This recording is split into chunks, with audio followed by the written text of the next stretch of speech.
सभी साथियों को भाई सबसे पहले तो राम राम। उम्मीद करता हूँ आप सभी स्वस्थ होगे, ठीक होगे।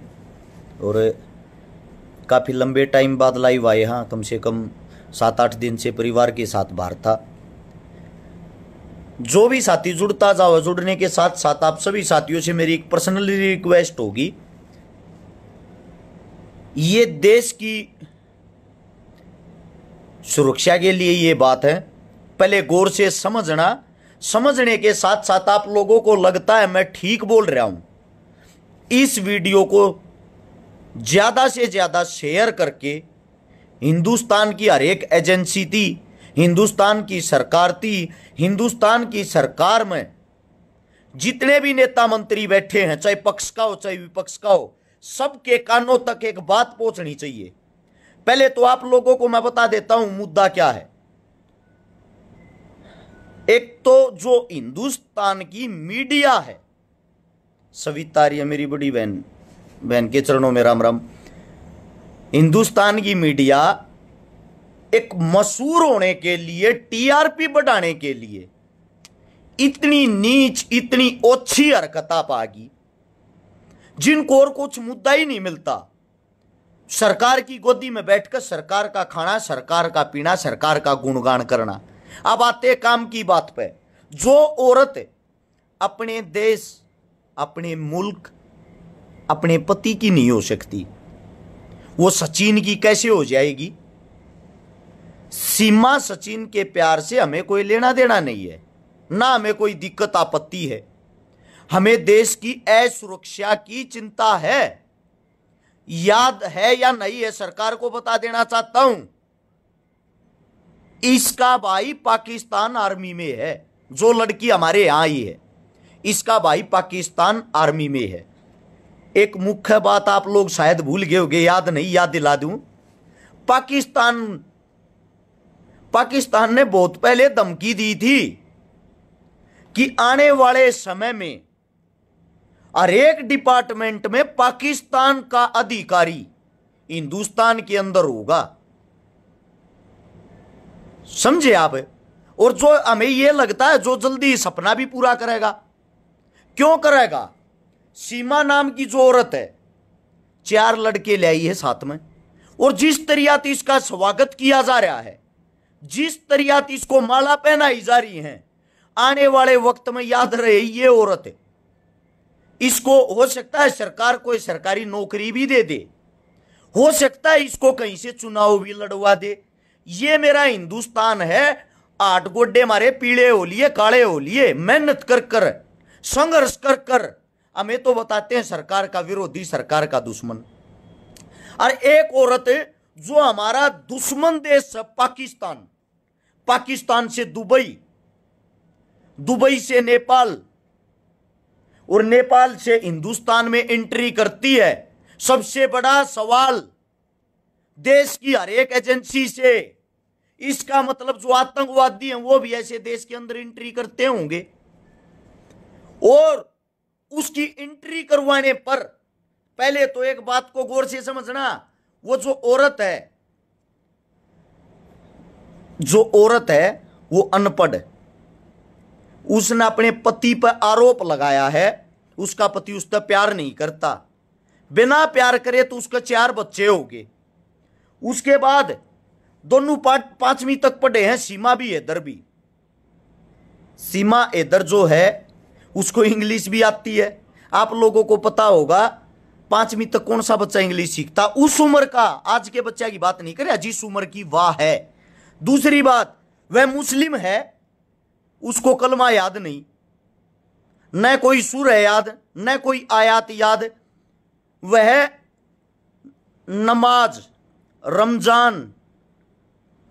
नमाज पढ़ती थी रमजान के समय, लेकिन अब भूल गई, उसको कुछ भी याद नहीं है। दूसरी बात, उसका पति प्यार नहीं करता, खर्चा नहीं देता, लेकिन फिर भी 12 लाख की जमीन बेच कर वह इंडिया आएगी। सोचने की बात है, सबसे बड़े बाई रोड पाकिस्तान से दुबई, दुबई से नेपाल, नेपाल से फिर इंडिया में। कुछ लोग बता रहे हैं उसके पास एक नहीं, ज्यादा तो फोन है, 3-3, 4-4 फर्जी पासपोर्ट हैं। एक क्या कोई अनपढ़ औरत, मैं गारंटी देता हूं हिंदुस्तान की औरत को पूरे हिंदुस्तान में घूम के दिखा दो। अनपढ़ औरत की बात हो रही है, पढ़ी लिखी की नहीं। कोई अनपढ़ औरत जम्मू कश्मीर ले लद्दाख का जाकर दिखा दो। मैं हरियाणा से आया हूं, आता हूं हरियाणा से, मैं अभी जम्मू कश्मीर ले लद्दाख से आया हूं। मेरे को पता है हम पढ़े लिखे होते हुए भी क्या क्या मजबूरियां होती, क्या क्या सवाल जवाब होते हैं।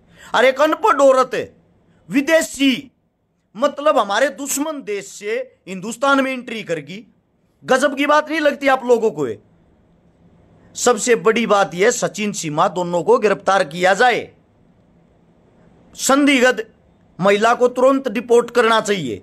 आप सभी साथियों को बताता हूं, यह हमारे देश के साथ खिलवाड़ है। खिलवाड़ की बात एक राजनीतिक आदमी इसको भी मुद्दा बना रहे, उसका स्वागत कर रहे हैं। उसका क्या, उसके बैकग्राउंड के बारे में आप कुछ भी नहीं जानते या जानना नहीं चाहते, या जानबूझ कर हमें मूर्ख बना रहे हो।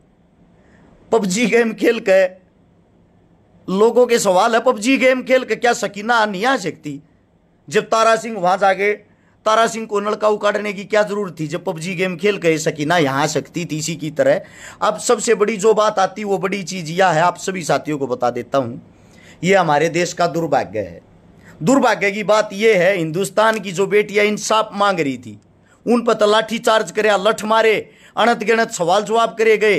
और एक औरत जो हमारे यहां आ रही है, मीडिया बार बार उसके इंटरव्यू कर रहा है, सोशल मीडिया उसकी पीठ थपथपा रही है, देश उत्सव मना रहा है। नो डाउट अच्छी बात है भाई, आप अंधे हो रहे हो, आपको हिंदू मुस्लिम करना है। अगर यही औरत यहां किसी अब्दुल के पास आई होती, 100% इस औरत की फांसी होती, उस अब्दुल की फांसी होती। क्यों? देश को सिर्फ हिंदू मुस्लिम करना आता है। अब जो वह हैदर है उसको यहां लाके जो सीमा बना दिया। एक बात आप लोगों ने कभी सोची है?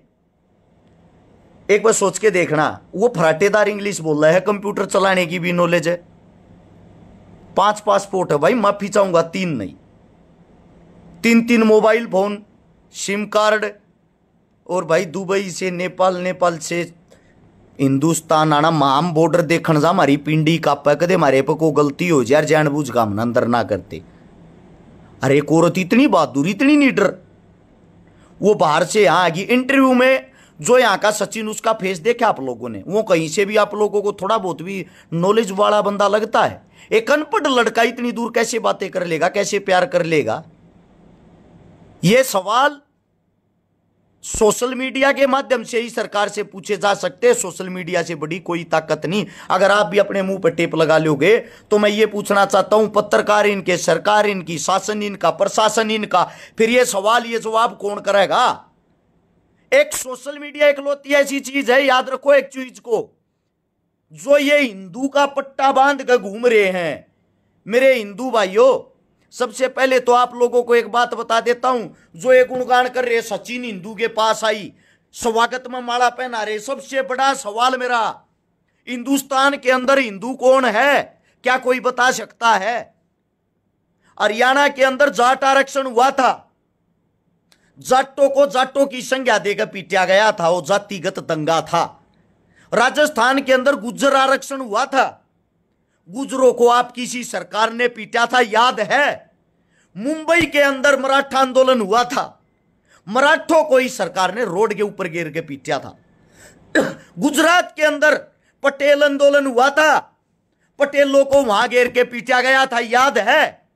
उत्तर प्रदेश के अंदर रिकॉर्ड निकालो, पिछले 5 साल में 2700 कुछ इनकाउंटर हुए, 2500 उनमें से पंडित मारे गए हैं, सिर्फ पंडित। उत्तर प्रदेश के अंदर दलित समाज की बेटी का बलात्कार होता है, और बलात्कार होने के बाद सरकार चिल्लाती है सीबीआई जांच हो, सीबीआई जांच। सीबीआई जांच के बाद वो बलात्कार सही साबित होता है। क्या सरकार ने दिखाया?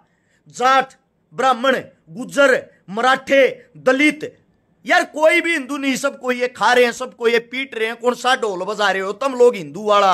आखिर हिंदू है कौन? क्या कोई बता सकता है? आप सभी साथी इतने अंधे हो गए क्या? सरकार की भावनाओं में इतने अंधे बह जाते हो? जाटों का वोट बैंक हरियाणा में सबसे ज्यादा है। जाटों को बदनाम कर दिया 35 का नारा देकर। एक आदमी ने, सिंगल एक पर्सन ने, इनके एक एमपी ने, भूतपूर्व एमपी कुरुक्षेत्र का, जिसका नाम है राजकुमार, उसकी जाति का नाम तो मैं लेता नहीं, आज वो ब्राह्मणों को गाली दे रहा है, पंडितों को एक तरफा गाली दे रहा, पहले जाटों को दी, आज पंडितों को दी। 35 का नारा उसके मुंह तो लगवाया था हरियाणा में, अब वो पंडितों को गाली दे रहा, क्योंकि ये सब एक राजनीति का हिस्सा होते हैं। और वही आदमी भाईचारे को तोड़ने वाला, जब गोवाना से उसने चुनाव लड़ा, गोवाना में आकर रुके मारा था, जूता बाटा का, लोहा टाटा का, छोरा जाटा का दुनिया में मशहूर है, क्योंकि उस वक्त उसको जाटों की वोट चाहिए थी। लड़ते रहो जाट बामन राजपूत गुज्जर, इस समय यार शर्म और दुर्भाग्य की बात, देश के लिए इतने बड़ी बात, एक औरत अनपढ़ जो अपने आप को बताती है वो भारत देश के अंदर एंट्री कर जाती है। क्या बड़े बड़े आतंकवादी नहीं आ सकते? क्या आने वाले टाइम में कोई बड़ा हादसा नहीं हो सकता? इसका खुद का भाई पाकिस्तान आर्मी में है, या जो 4 बच्चों को लेकर आई है, 10-15 साल बाद ये जवान हो जाएंगे। एक भी आदमी को अगर सरकार ने नौकरी दे दी या सरकारी नौकरी पे ये शामिल हो गए, क्या ये हमारी सारी डिटेल वहां नहीं पहुंचाएंगे? जो पाकिस्तानी हमारे भाइयों को शहीद करते हैं, जिनके साथ हमारे गुण नहीं मिलते, हमारे देश का प्रधानमंत्री नरेंद्र दामोदर दास मोदी वहां जाकर वहां के प्रधानमंत्री की माता जी का केक काटता है और वहां से यहां का प्रेस कॉन्फ्रेंस करके कहता है पाकिस्तान ने अगर आंख दिखाने की कोशिश करी युद्ध होगा। हद की बात। इसका मतलब आप हिंदुस्तान की जो आवाम है, जो जनता है, उसको मूर्ख बना रहे हो। अब रही इस लड़की की बात, इस सीमा की बात, इसकी सफाई देखो कितनी भयंकर, कितनी जबरदस्त है। टपाटप हिंदी और इंग्लिश बोलती, इसके मुंह से एक भी लफ्ज उर्दू का नहीं निकलता। उर्दू का, जिस देश में पैदा हुई, जिसकी मातृभाषा उर्दू है, हम कहीं भी स्पीच दे, कितना हिंदी बोलने की कोशिश कर ले, हमारे मुंह से हर वक्त हरियाणवी निकल के आती है, क्योंकि ये हमारे खून में बसी हुई है, हमारे रग रग में बसी हुई है। इस लड़की को कितने दिन पहले ट्रेंड किया गया होगा, सोचने का बात। आप लोगों ने कभी सोचा? मीडिया दबादब उसके इंटरव्यू ले रही है, सोशल मीडिया पीठ थपथपा रही। यार देश उत्सव मना रहा, नो डाउट। जिस भावुकता से स्वागत किया जा रहा है, जल्दी नागरिकता मिलेगी, बताया ना मैंने, सरकारी नौकरी भी मिल सकती है, क्योंकि एक वर्ग इसलिए खुश है, अब्दुल के पास नहीं, सचिन हिंदू के पास भागकर आई है यह औरत। लेकिन टोटली फेलियर है देश के लिए, सुरक्षा एजेंसियों के लिए, सरकार के लिए, एनआईए के लिए, सेना के लिए, रा के लिए, सीबीआई के लिए। आखिर भारत कोई कैसे आ सकता है? मैं आप सभी साथियों को बता देता हूं, यह करारा जवाब और करारा थप्पड़ है हिंदुस्तान की हर एक जांच एजेंसी के मुंह पे। उससे भी बड़ा थू करता हूं मैं इस सरकार पे, जो मतलब इतनी गिर चुकी है, जो सरेआम मुसलमानों से नफरत करती है, जो हर जगह हिंदू मुसलमान करवाने की कोशिश करती है। वो एक मुस्लिम विदेशी दुश्मन की लड़की को हमारे देश में कैसे रख सकती है, कैसे फना दे सकती है? इससे बड़ी गंदी राजनीति क्या होगी? आप हिंदुस्तान के मुसलमानों से तो नफरत करते हो, हिंदुस्तान के मुसलमानों को गालियां देते हो, हिंदू मुसलमान करा के लोगों को आपस में दंगे करा के लड़ाते हो, और एक पाकिस्तान लड़की को फना दे रहे हो, उसका स्वागत कर रहे हो। उससे भी बड़े अंधे ये आवाम, ये जनता है जो चुपचाप इस बात को सह रही है। आगे आने वाले समय में हिंदुस्तान के लिए यही लड़की बहुत बड़ी दुश्मन साबित हो सकती है, और फिर उस टाइम मांगते रहना माफी, उस टाइम करते रहना माफ। हर चीज को राजनीति से मत जोड़ो, रिक्वेस्ट है। पुलवामा में गया था, जम्मू कश्मीर में गया, पाकिस्तान बॉर्डर पे मैं गया, ले लद्दाख से लगभग 100 किलोमीटर आगे, जहां पे भारत चीन युद्ध हुआ था, जो आई रेजिमेंट अपना हक मांग रही है, जिसने वो युद्ध बड़ी बहादुरी से लड़ा था, जहां हमारे 120 सैनिक थे, दुश्मन सैनिक 2500 थे, हमारे 113-14 सैनिक शहीद हुए थे। आई रेजिमेंट के अकेलों ने 2500 आदमियों को भगा दिया था, मार गिराया था। युद्ध 1962 के नवंबर में शुरू हुआ, जनवरी फरवरी तक तो दिल्ली सरकार को यह भी नहीं पता था हमारी सेना युद्ध लड़ रही। जो हमारे शहीद हुए सैनिक, उनकी लाश को 4 महीने बाद लेके आती है कौन? हिंदुस्तान की सरकार। वहां पे एक मेमोरियल बना हुआ है, कभी उसको जाके देखने का मौका मिले तो रोंगटे खड़े हो जाएंगे। उन आई रेजिमेंट के शेरों को उनकी चिता जलाने के लिए लकड़ी तक नसीब नहीं हुई। वहां का जो सीए था, उस सीए ने वहां मौके पर पहुंचकर जितने भी उड़द तख्त थे, मेज थी, फर्नीचर था, कुर्सी थी, उनको तोड़ के उन सभी का अंतिम संस्कार किया गया। उस सेना का उस वक्त का जो मॉनिटर था, कैप्टन था, वो था भैरव सिंह। कभी वहां जाके देखना, रोंगटे खड़े हो जाएंगे। हिंदुस्तान चीन के बीच में वहां पे एक सफेद टेंट लगा हुआ है। मैंने सैनिकों से पूछा यहां क्या होता है, उन्होंने बताया हिंदुस्तान और चाइनीज सैनिक आपस में मीटिंग करते हैं, आपस में वार्तालाप करते हैं, और सरकार जो हमें कहती है वो हमें बयान देना पड़ता है जबरदस्ती। यहां वहां बैठ के बयान देना पड़ता है। सरकार ने यह कह दिया आक्रामक बयान देना है, जो भारत चीन की लड़ाई में चली। असलियत यह है कोई लड़ाई नहीं है, ना भारत लड़ना चाहता ना चीन। बॉर्डर पर जाके देखो, टीवी फोना में नहीं। भारत पाकिस्तान की सीमा पर गारंटी देता हूं, पुलवामा के बाद रिकॉर्ड निकाल के देखो, असलियत में क्या कोई अटैक हुआ है? नहीं हुआ ना।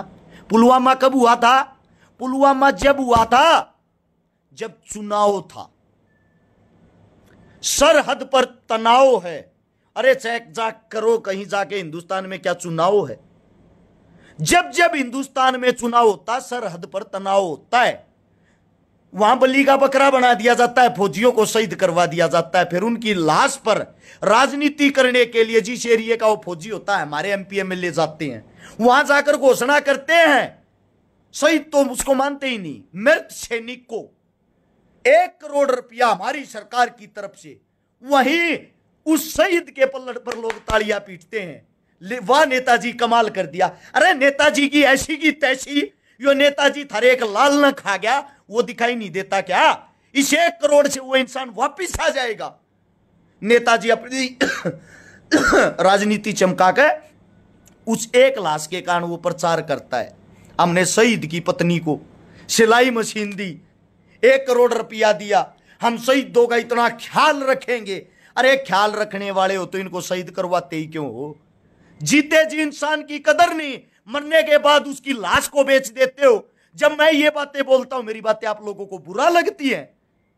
सबसे बड़ा सवाल है सीमा सचिन, आप सभी साथियों से विनती है, 6,500 आदमी आप लाइव देखने लग रहे हो, आप लोग भी अंधे हो गए क्या? इस देश का एक आवाम, एक जनता भी मर गई क्या, जो सवाल जवाब नहीं कर सकती? हर एक साथी सरकार से सवाल जवाब करे, एक पोस्ट डाले सीमा सचिन के बारे में, जो आप लोगों की आत्मा, आप लोगों का दिल कहता वो लिखकर, अगर सही है सही, गलत है गलत। एक भाई ने लिखा, अशरफ अली ने अरेस्ट शिकारा नेक्स्ट मंत्री इन हरियाणा सरकार। भाई साहब ये सपने में भी नहीं हो सकता। सच्चाई बोलने वालों की कोई कीमत नहीं होती, हकीकत बताने वालों की कोई कीमत नहीं होती। बुरा जो आदमी साची कहेगा वो आंख मांगड़ी ही मारे, किसे ना अच्छा ना लागता। अच्छा वो लागे चिकनी चुपड़ी बात करे, सुबह तक शाम तक कम से कम 2 ट्रक जूठा के लोगा में खाली करे, वो अच्छा लगे ही न। हिंदुस्तान का बाढ़ के कारण, बरसात के कारण, हिमाचल प्रदेश का, जम्मू का, कश्मीर का, लेह का, लद्दाख का, हरियाणा का, पंजाब का विनाश होने लग रहा है। वो मुद्दा इस गवर्नमेंट को, इस न्यूज पत्रकारों को दिखाई नहीं दे रहा। 1300 रोड समाप्त हो गए, दुनिया भर के पुल फ्लाईओवर टूट गए, नदियां उफान पर हैं, हमारे देश का विनाश होने लग रहा है। वे चीजें नहीं दिखती, इनको दिखाई देता है सीमा सचिन का प्यार। हद की बात यार, बेशर्मी की हद है ये। मैं भाई 6,500 के 6,000 आदमियों से एक विनती करता हूं, एक गुजारिश करता हूं, अगर तुम इस वीडियो ने 10-10 ग्रुपा में भी शेयर करो हो तो डायरेक्ट या 65-66 हजार आदमी आती चली जा है। हो सकता है किसी न किसी 10% की भी आंख खुलेगी, वे 10% और लाइव आएंगे या पोस्ट गिरेंगे, इस बात को आगे बढ़ाएंगे। हर हाल में हमारे देश की हमें सुरक्षा चाहिए। जब हमारे देश के ही अंदर हमारे आतंकवादी, हमारे दुश्मन एंट्री कर जाते हैं, हम अपने आप को, अपने बच्चों को सुरक्षित कैसे रख सकेंगे? सोचने की बात है, गौर करने की बात है। हमें नहीं चाहिए ऐसा प्यार व्यार। एक अनपढ़ 5वीं क्लास पास, वो सचिन, वो मतलब इसमें कौन सी क्वालिटी थी भाई जो उससे प्यार हो गया? कैमरे के सामने देखो, इस लड़के ने बोलना नहीं आता, चलना नहीं आता, इसके अंदर कोई गुण नहीं, कोई एक्टिविटी नहीं। ये मानता हूं शरद के पास अगर कोई किसी लड़की को फंसा सकता है, कम से कम वो चालू टाइप का तो हो, उसके अंदर कोई हुनर, कोई क्वालिटी तो हो। क्वालिटी मायने रखती है। जो अपने पति को छोड़ देती है, 4 बच्चों को साथ लेके आती है, तो इसका मतलब मां और बच्चों के बीच में प्यार है, तो वो औरत किसी दूसरे इंसान से प्यार नहीं कर सकती। ये साजिश है तो है, वरना वो अपने 4 बच्चों को, जिसके वे बच्चे हैं, उसके पास छोड़कर यहां आती। तू भी मेरे तक प्यार नहीं करता, तेरे बालक भी नहीं चाहते, राखिन ने भी उनको ठुकरा के यहां आती। वो बच्चों को गोद में साथ लेके आई है और फिर भी हिंदुस्तान में एंट्री कर रही थी। बहुत बड़ी, बहुत हाई लेवल की साजिश है। हाथ जोड़कर रिक्वेस्ट है, इस चीज पे कार्रवाई की जाए। हम कार्रवाई चाहते हैं, उस औरत को वापस डिपॉजिट किया जाए, और डिपॉजिट भी जब किया जाए उसके अंदर की सारी बातें निकाली जाए। वो क्या लेने आई थी, किस चीज की उसको इंक्वायरी चाहिए थी बाद में, ताकि बाद में पता चले एक औरत हिंदुस्तान में खलबली मचाएगी और हिंदुस्तान उसका प्रचार कर रहा, पत्रकारों को बुलाकर माला पहनाकर स्वागत करके। यानी कि हम लोग तो विपक्षी, विरोधी, आप लोगों के दुश्मन। अगर हम कुछ बोलते थे, हमें यह शिक्षा दी जाती थी पाकिस्तान चले जाओ। अब पाकिस्तानी हिंदुस्तान में आ रहे, उनका स्वागत मालाओं के साथ। फिर लड़ाई किस बात की रहेगी? भूल गए?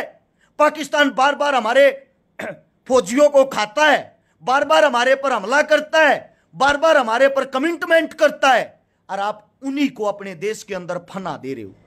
एक नवजोत सिंह सिद्धू भारत पाकिस्तान के भाईचारे को बढ़ाने के लिए पाकिस्तान गया था। पाकिस्तान जाके उसने एक गुरुद्वारा है जिसके रास्ते खुलवा दिए, जहां हिंदुस्तानी भी जा सकता है, पाकिस्तानी भी जा सकता है। उसने भाईचारा बनाने की कोशिश की, लेकिन उसको जेल में भी डाल दिया, उसको विरोधी भी घोषित कर दिया, उसको पाकिस्तानी भी घोषित कर दिया। क्यों? क्योंकि उस वक्त नवजोत सिंह सिद्धू ने कांग्रेस ज्वाइन कर रखी थी, वो विरोधी और विपक्षी पार्टी का था। और एक पाकिस्तानी औरत हिंदुस्तान में आती है तो हिंदुस्तान की सरकार उसका स्वागत करती है। वो दिन दूर नहीं, ऐसी ही औरत देख लेना आने वाले टाइम में कितने एमएलए में MP बनी पाओगी, और वह उड़े मोदी जी की काख तले बैठेगी कुर्सी घाल के, और वह पाकिस्तानी औरत तुम्हारे फैसले लेगी। इससे बड़ा देश का दुर्भाग्य क्या हो सकता है? सोच के देखो। मतलब दुश्मन का स्वागत, जो फूटी आंख हमें नहीं स्वाता, उसको हिंदुस्तान की आवाम, हिंदुस्तान की सरकार, हिंदुस्तान के पत्रकार हीरो बनाने पे लगे हुए हैं। फिर किस चीज के लिए सुरक्षाएं बढ़ा रखी हैं भाई? ये बॉर्डर पर तार वार उखाड़ दो, आन दो सब न सरेआम, आन दो और जान दो। फिर किस चीज के ड्रामे रह गए? ये ज्यादा लंबी चौड़ी बात होगी। मैं समझा आप लोगों को थक लिया हूं, मेरा कोई मन भी नहीं था लाइव आऊं। जो आप 8000 आदमी लाइव देखो, बार बार एक ही रिक्वेस्ट कर रहा हूं, हाल फिलहाल 8000 आदमी लाइव देखा, जो बहुत ज्यादा संख्या होती। नीचे शेयर का बटन होगा, उसको दबाओ, दबाते ही राइट हैंड को लेकर पाओगा ग्रुप, उस ग्रुप के ऊपर दबा दो, फीचर बदल गए अब। उसमें जितने भी ग्रुप आएंगे 10-10 ग्रुप में इस वीडियो ने तुरंत शेयर कर दो, ताकि यह वीडियो हर एक अधिकारी तक, सरकार के नेता मंत्री तक, सरकार की आवाम, सरकार की जनता तक पहुंच जाए। क्योंकि आप लोगों के कोई पत्रकार नहीं, आप लोगों का कोई नहीं है, जनता ही जनार्दन है। जनता का अगर कोई है तो आप लोग ही हो। मैं एक हिंदुस्तानी नागरिक, हिंदुस्तानी बेटा होने के नाते मेरा ये फर्ज बनता था इस चीज के लिए आवाज उठाऊं। बाकी आप लोगों को जो अच्छा लगता वही अच्छा है। सभी साथियों को राम राम। ये लंबी चौड़ी बात होगी, आप लोगों का ज्यादा समय लगा है उसके लिए माफी। जय हिंद, मिलते हैं जल्दी।